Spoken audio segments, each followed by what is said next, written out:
عليكم ورحمة الله وبركاته. معكم سعود التميمي يقدم لكم فيديو جديد عن طريقة الخروج من ماب نوك تاون.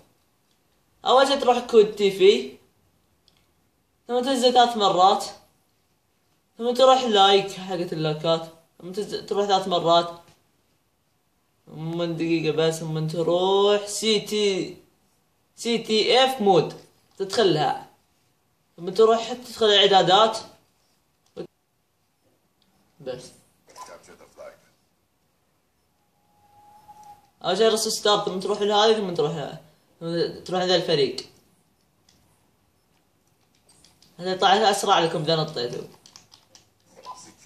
اول شي تروح هنا تنطق شوي كذا، شوي شوي شوي،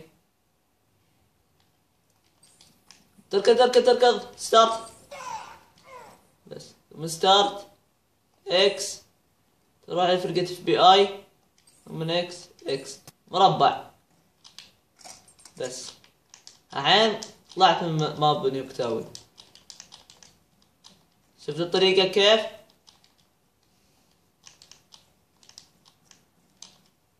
الحين اروح، انتبهوا لا تروحون هنا عشان هنا تموتون اذا تموتون. اخر شي بس هنا، بس اخر هذا بس. تروح هنا تروح تموت. السلام عليكم ورحمة الله وبركاته، ولا تنسوا لايك واشتراك.